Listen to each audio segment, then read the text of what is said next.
Oi, eu tava aqui pensando com os meus botões. Sabe que eu já aprendi bastante coisa sobre leitura e interpretação do desenho técnico-mecânico. Cortes, vistas, projeções. Mas hoje me pintou uma dúvida. Pensa comigo. Imagina se eu tiver que representar esta máquina aqui num desenho técnico. É lógico, se eu quiser desenhar ela inteirinha com as medidas que ela tem na realidade, vai ser impossível que ela caiba dentro de um papel. Bom, eu vou ter que fazer um desenho reduzido. Mas a pergunta é, quantas vezes eu vou ter que reduzir as medidas do desenho técnico desta máquina para que ela caiba dentro do papel? E outra, se uma pessoa, ou um técnico, por exemplo, observar o desenho que eu fiz, como ele vai saber quantas vezes o desenho técnico foi reduzido? Você não sabe? Não tem a menor ideia?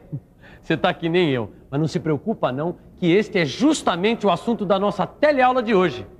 Na teleaula de hoje, nós vamos aprender o que é representação em escala, como indicar a escala num desenho técnico e os vários tipos de escalas recomendadas. E também como fazer a cotagem de ângulos em diferentes escalas. Bom, quando a gente tem alguma dúvida, a gente procura ajuda. Isso significa procurar o Silva. E você não saia daí, porque a nossa teleaula de hoje está apenas começando. Ô, Silva! Oi, Tito. Tudo bem? Eu conheço essa sua cara, hein? Se você tá achando que eu tô com cara de dúvida, você acertou em cheio. O que tá pegando? Vai. Eu tava olhando esse desenho aqui, ó. Dá uma olhada, no lado direito aqui tem uma inscrição. Ó, tem essas letras aqui e esses números. O que isso significa? Já estava na hora mesmo de você aprender alguma coisa sobre escalas.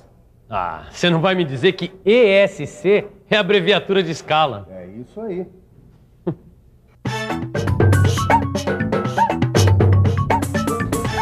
Escala. Escala é uma forma de representação que mantém as proporções das medidas lineares do objeto representado. Já sei. Isso dá indicação de quanto a peça representada no desenho foi reduzida. Exatamente. Esse garoto vai longe. Bom, e esses números aqui? O que significam? Esse número significa justamente a relação do tamanho do desenho da peça com o tamanho real da peça. Tamanho real significa a grandeza que as coisas têm na realidade. Existem certas coisas que podem ser representadas em tamanho real. Dá só uma olhada aqui. Objetos como esse parafuso e essa chave podem muito bem ser representados num desenho com o tamanho que eles têm na realidade. Mas existem objetos que não podem ser representados em seu tamanho real, porque são muito grandes para caber numa folha de papel, ou são tão pequenos que, se os reproduzíssemos em tamanho real, seria impossível analisar os seus detalhes. Para resolver esse problema, é preciso reduzir ou ampliar as representações desses objetos. E é aqui que entra a representação em escala. Com a escala, é possível representar no papel objetos de qualquer tamanho real. No caso de um objeto ser desenhado em tamanho real, as suas medidas lineares serão mantidas. No caso de ampliação ou redução, as suas medidas lineares serão aumentadas ou reduzidas proporcionalmente. E nos três casos, as formas dos objetos serão mantidas. Seria melhor se a gente mostrasse isso na prática, né? Também acho. Olha só. Imagine que este quadrado, que vamos chamar de figura A, represente a vista frontal de um cubo.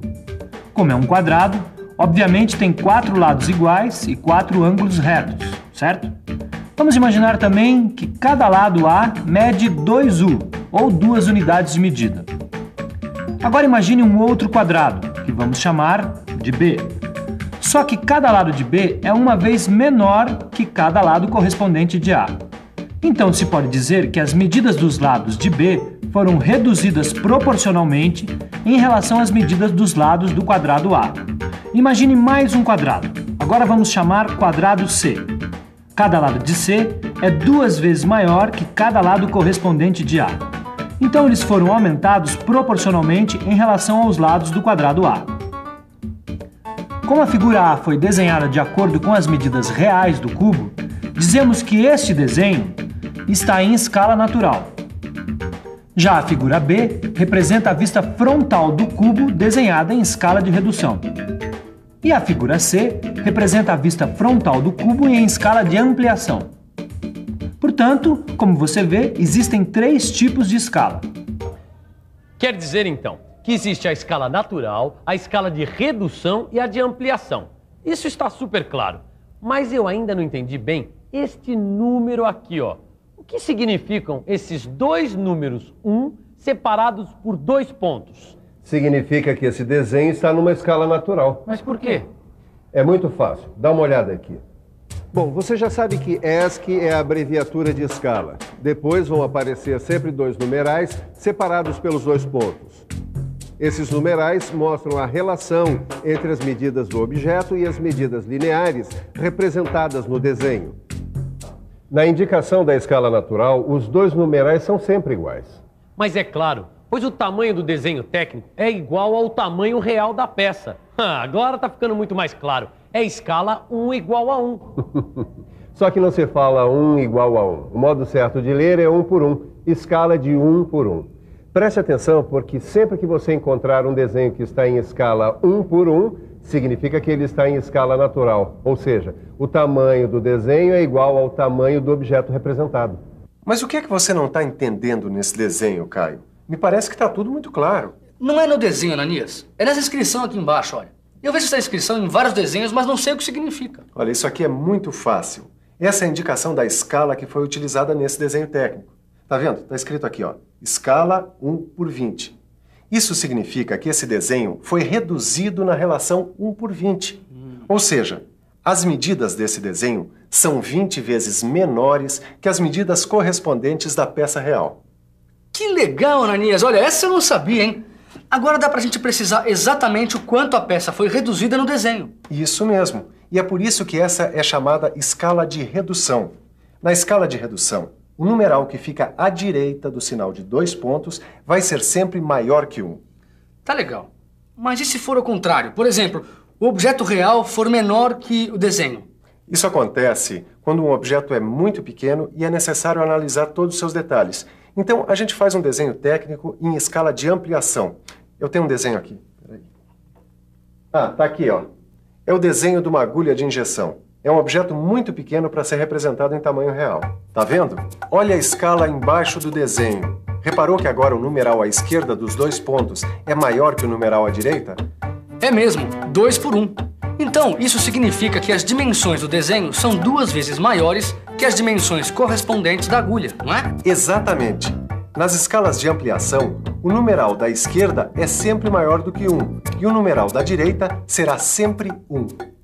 Agora eu tô entendendo bem essa questão de escala natural, escala de redução, escala de ampliação. É só prestar atenção nos numerais. E depois, com a prática, bater o olho e você já sabe que tipo de escala é e quantas vezes o desenho foi reduzido ou ampliado. E pelo que eu tô vendo, esse desenho aqui é bem rigoroso. Rigoroso é exatamente este o termo. O desenho técnico que serve para a execução de uma peça é chamado desenho técnico rigoroso. Também é conhecido como desenho técnico definitivo. E ele é feito com instrumentos como o compasso, a régua, o esquadro e até mesmo por computador. Mas antes de fazer o desenho técnico rigoroso, é feito um esboço cotado, quase sempre à mão livre. Assim. Esse desenho cotado vai servir de base para o desenho rigoroso. Ele contém todas as cotas da peça bem definidas e legíveis, mantendo a forma da peça e as proporções aproximadas das medidas, como no caso desse esboço de uma bucha. Repare que no esboço cotado, as medidas do objeto não são reproduzidas com exatidão. Já no desenho técnico rigoroso, existe a preocupação com o tamanho exato da representação. O desenho técnico rigoroso deve ser feito em escala, e a escala deve vir indicada no desenho, como está aqui. Tudo bem, mas tem uma coisa que eu ainda estou em dúvida. Eu já aprendi a ler e a interpretar desenhos técnicos em escala natural, de redução e de ampliação. Agora, eu também sei que as peças podem ser representadas com uma redução de até 1 por 20. Mas será que a escolha das escalas é feita livremente? Boa pergunta. Na verdade, a escolha da escala a ser empregada não é arbitrária. Existem algumas escalas que são recomendadas pela ABNT. Olha só essa tabela aqui. Veja você também. Viu? Olha lá a escala natural, é sempre 1 por 1. Já as escalas de ampliação e de redução possuem outras variações. Mas se você prestar atenção nas escalas de redução, verá que todas as escalas se baseiam em variações de 1 por 2, 1 por 5 e 1 por 10. A norma técnica que recomenda o uso das escalas é a NBR 8196/1983. Mas, Silva, quando a gente representa um objeto em escala aumentada ou reduzida, eu já sei que as medidas lineares também são aumentadas ou reduzidas proporcionalmente. Mas e os ângulos? Como é que ficam os ângulos? Você quer saber se as dimensões angulares dos objetos ficam inalteradas ou se modificam? É isso mesmo. Pois você tem condições de responder isso você próprio. Pense um pouco. Você não quer me ajudar?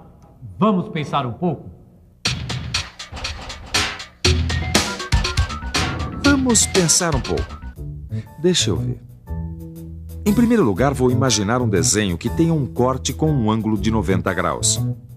Vou imaginar também que esta figura está representada em escala natural. Muito bem. Agora, vou imaginar um desenho da mesma figura em escala de redução de 1 por 2. Ah, olha lá. As cotas que indicam a medida do ângulo de 90 graus aparecem nos dois desenhos. E, além disso, a abertura do ângulo também não se alterou.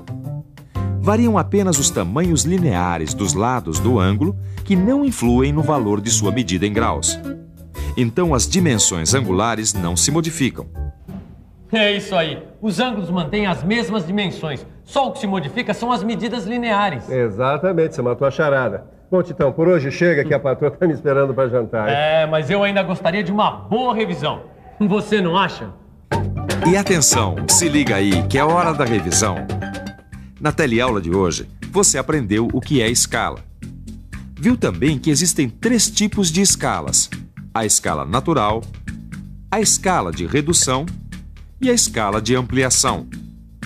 Além disso, aprendeu também como é feita a cotagem de ângulos num desenho em escala e quais as escalas recomendadas pela ABNT. Agora, eu já sei um montão de coisas sobre escalas. E você também.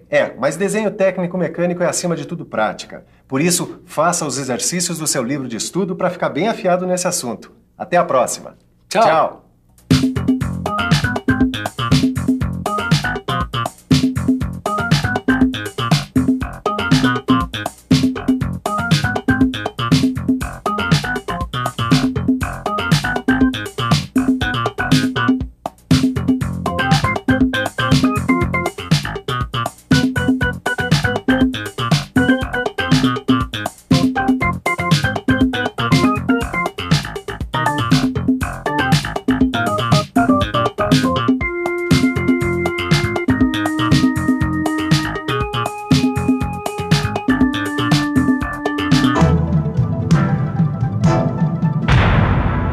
Telecurso 2000, um programa de educação do Sistema Fiesp e da Fundação Roberto Marinho.